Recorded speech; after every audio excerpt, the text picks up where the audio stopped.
सकाळीच उठलं एवढी लाकडं आणून टाकले आणि नंतर मिशेक पे मारलाय. मिशेक पे मारल्याने गाडी घेतलंय आणि प्रस्थान केलं तो कणकवल्याच्या दिशेने. कणकवल्यात येऊन पोचलोय मासे आणू.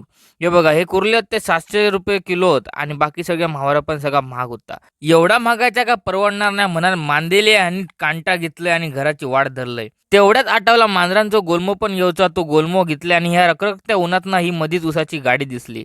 मग काय उसाचा रस घेऊन बसलंय, थंडगार उसाचा रस पियालय. तसं ह्यो उसाचा रस आरोग्याक लय चांगलो. तो थंडगार पियालय आणि येऊन पोचले मी जाणवली दळीवाडीत श्री आई भवानी देवीच्या मंदिरात. ह्या कलर काम घेतल्यान आमचंच मित्र अमोल जाधव ह्याना. हे बघा ह्याच्या वांगडा सुशील पण होतो.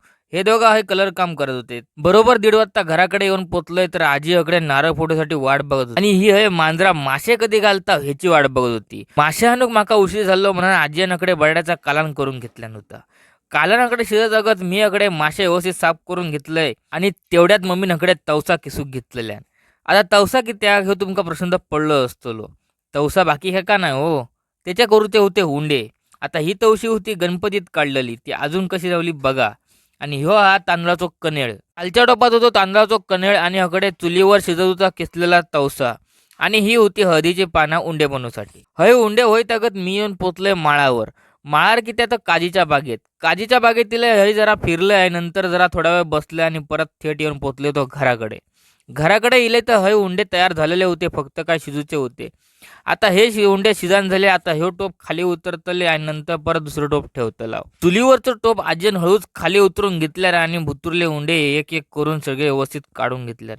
एवढे गरम होते तर आजीन हे पाणी घेतल्याने हात पाण्यात बुडून नंतर मग ते काढत होती. तेवढ्यात मी एक उंडो घेतलाय गरमागरम आणि चायत बुडून खाल्लंय. उंड्याची चव तर एक नंबर झालेली. तुमच्याकडे तरी ह्यांका उंडे म्हणतात, तुमच्याकडे काय म्हणतात ह्या कमेंटद्वारे नक्कीच सांगा, कारण प्रत्येकाकडे वेगवेगळ्या म्हणत असतात.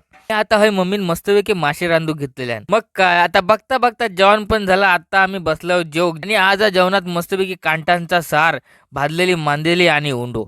चला तर आता जेवतोय, तुम्ही पण जेव केव्हा.